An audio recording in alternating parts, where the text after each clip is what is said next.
ETF index mutual funds నేర్చుకుని stock మార్కెట్లో రాణించాలనుకుంటున్నారా? వెంటనే ఈ నెంబర్కి కాల్ చేయండి. నమస్కారం. నేను రమారావి. ఈ రోజుల్లో ఒక పెద్ద సమస్య ఉందండి. మనం దేన్ని హ్యాండిల్ చేయలేకపోతూ ఉంటాం. ఏదైనా చిన్న ప్రాబ్లం రాగానే మనకి గుండెలు దడదడలాడిపోతాయి, కాళ్ళు వణికిపోతాయి, నోరారిపోతుంది. ఏం మాట్లాడినా ఏడుపొచ్చేస్తూ ఉంటుంది. ఎక్కడికైనా పారిపోదామనిపిస్తుంది. ఏం చేయాలో తెలీదు. కోవిడ్ తర్వాత ఈ ప్రాబ్లం బాగా ఎక్కువైందని వింటున్నాం. చాలామంది చెప్తున్నారు.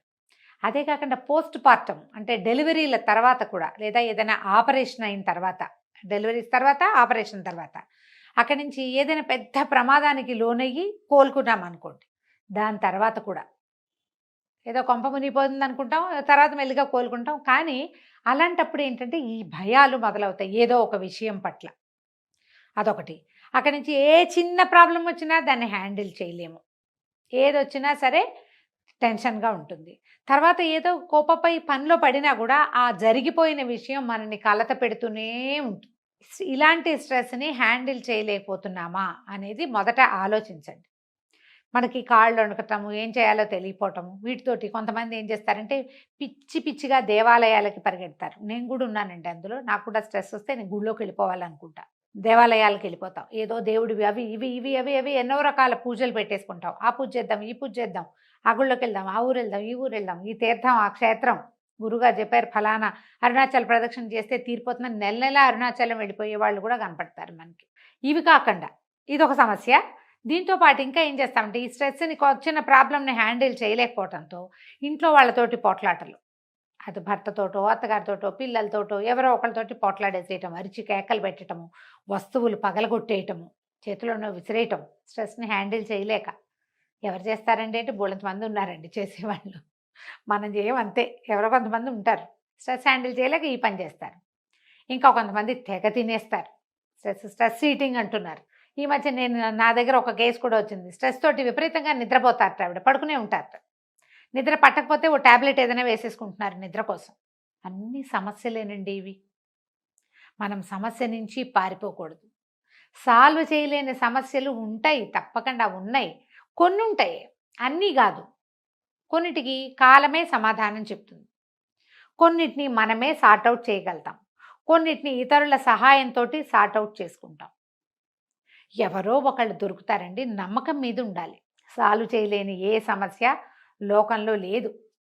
మన వాళ్ళు చెప్తారు శతకోటి దరిద్రాలకి అనంతకోటి ఉపాయాలని. ఏదో ఒక ఉపాయం దొరుకుతుంది. అంతవరకు మీరు నిద్దాగా దాని మీద ఉండాలిగా, దాని మీద నిలబడాలి. భయం లేకుండా మన జీవితంలో భయం ఉంటుంది ఎంతో కొంత. దాన్ని జయించి మనం ప్రతిమా పని చేయాలి. ఏదో ఒక దాంట్లోకి పడిపోకూడదు. మనం అందులో ఊబిలో కూరుకుపోయిన వాళ్ళలాగా చేయకూడదు. ఊబిలో పడినా కూడా బయటకు వచ్చేందుకు మార్గం కనపడుతుంది. బయటికి రావాలన్న ధోరణి ఉండాలి ముందు మనకి. ప్రధానమైనది అది. ఈ బయటపడే మార్గాలు అన్వేషించండి ఎప్పుడు కూడా. మొదట మీరు ఏదైనా సమస్యని ఎదుర్కోగానే మీ కాళ్ళు వణికిపోతున్నాయి, నోరు ఆరిపోతుంది అంటే మొదట మంచినీళ్ళు తాగటం అలవాటు చేసుకోండి. ఫస్ట్ మంచినీళ్ళు తాగండి. తీయగా ఏదైనా తినండి. కూల్గా ఆలోచించండి. ఎవరితోటైనా షేర్ చేయండి. ఎవరితో షేర్ చేయలేకపోతే మీరే కాగితం మీద పాయింట్ వైజ్గా రాసుకోండి. ఎక్కడో చోట ఒక లూప్ హోల్ దొరికి అది సార్ట్అవుట్ అవుతుంది వెళ్ళిగా. దేవుడి దగ్గర కూర్చుని ఓపెన్గా చెప్పుకోండి, నాకు ఈ పరిస్థితి ఉంది, నాకు ఇలా వచ్చింది అలా వచ్చింది అని. జనరల్గా మనకు వచ్చే ప్రాబ్లమ్స్ అన్నీ మన చుట్టూతో ఉన్న సమాజంతో ముడిపడి ఉంటాయండి. ఈ సమాజంలో మంచి ఉంటుంది, చెడు ఉంటుంది. వీటిని కూడా మనం హ్యాండిల్ చేయలేకపోతాం. ఇప్పుడు మనం ఏమీ చేయలేని దానికి వగచేం ప్రయోజనము? ఏదో కాస్త బాధపడతామనుకోండి, కానీ బాధపడుకుంటూ ఉంటూనేమో అలాగే ఉంటామంటే, జబ్బులు తెచ్చుకుంటామంటే ఎట్లా? దీనివల్ల ఏమవుతుందంటే ఇవాళ రేపు కౌన్సిలర్లకి, సైక్రియాటిస్టు, సైకాలజిస్టులకి పని పెరిగిపోయిందండి. వాళ్ళు కూడా ఒత్తిడిని హ్యాండిల్ చేయలేకపోతున్నారు.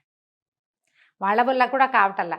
ఎందుకంటే మీరు ఏ చిన్న స్ట్రెస్ని హ్యాండిల్ చేయలేక, సహజమైనవి లోక సహజంగా పిల్లలతో వచ్చేవి, పెద్దవాళ్ళతో వచ్చేది, ఫ్యామిలీస్లో వచ్చేది, కుటుంబాల్లో భార్యాభర్తల దాంపత్యంలో వచ్చేవి, వర్క్ ప్లేసుల్లో వచ్చేవి, ఇవి మీరు ఓపికగా, ధైర్యంగా, నిజాయితీగా నిలబడితే సార్ట్అవుట్ చేయగలుగుతారు.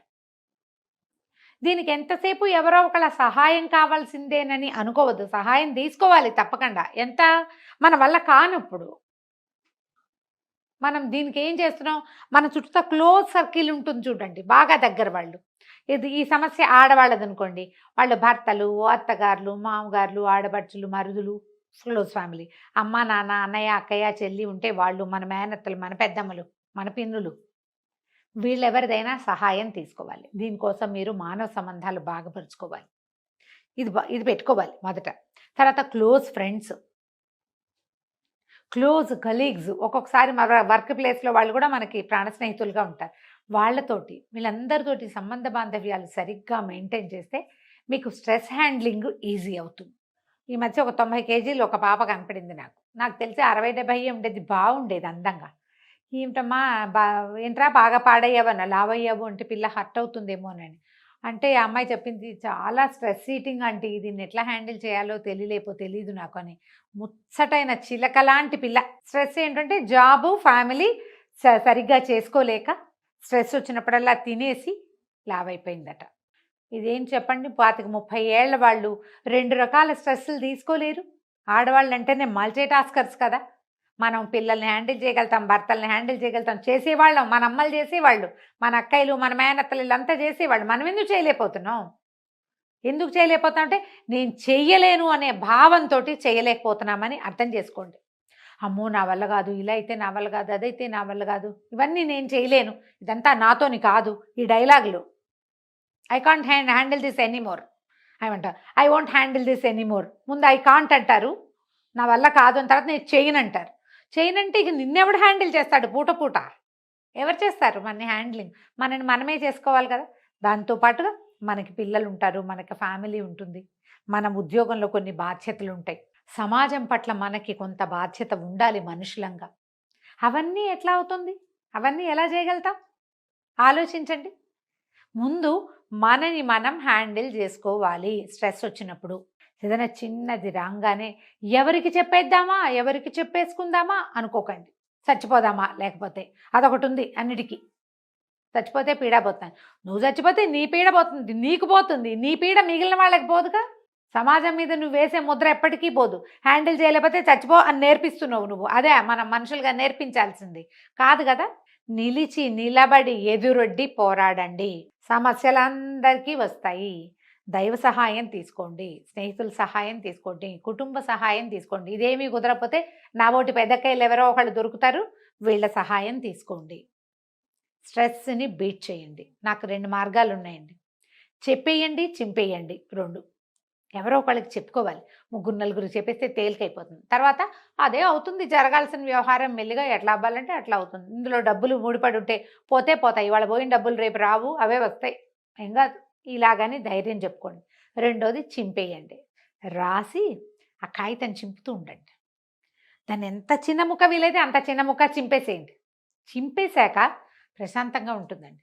సమస్య తీరదు, మీ బరువు తీరుతుంది. సమస్య దానంతటి సమయం తీసుకుని తీరుతుందండి. మనం చూడండి, ఒక అర గ్లాస్ అన్నం వండాలనుకోండి, ఎంతలోకి వండుతామండి? కుక్కర్లో పెడితే 2 విజిల్స్ రాగానే అయిపోయింది. నాలాగా ఇతర గిన్నెలో పెట్టి కుక్కర్ మీద స్టవ్ మీద పెట్టామనుకో 10-12 నిమిషాల్లో 10 నిమిషాల్లో అవుతుంది. అదే మనం 5-6 గ్లాసులు ఇంత గిన్నె పెట్టామనుకోండి, రైస్ కుక్కర్ అయినా ఒక 30 గంట పడుతుందా? కుక్కర్లో అయినా ఉడకాలా? అది అదంతా వేడెక్కాలి కదా. సమస్యని బట్టి పరిష్కారం ఇట్లాగే లేట్ అవుతుంది. రోజు వండుకునే అన్నమే ఉదాహరణ ఆలోచించండి. సమయం తీసుకుంటాయి కొన్ని. వాటితోటి స్ట్రెస్ అవుట్ అయిపోకుండా, బర్న్ అవుట్ అయిపోకుండా, వాటితో వేగిపోయి విసిగి వేసారిపోయి ఏమిటేమిటో చేసేయకుండా మీరు కాస్త ఓపికగా, ధైర్యంగా, చిన్న ప్రాణాయామంతో కాస్త బాగా గాలి 10 సార్లు లోపలికి గాలి తీసుకుంటే తగ్గిపోతుంది. ఇవాళ రేపు నేను ఇంకోటి కూడా వింటానండి, ఏమిటది, పానిక్ అటాక్స్, స్ట్రెస్ అటాక్స్, ఇవన్నీ వచ్చేస్తున్నాయి. అంటే ఏదైనా సమస్య వచ్చేసరికల్లా వీళ్ళకి దడ వచ్చేస్తుంది, కళ్ళు విరిగిపోతాయి.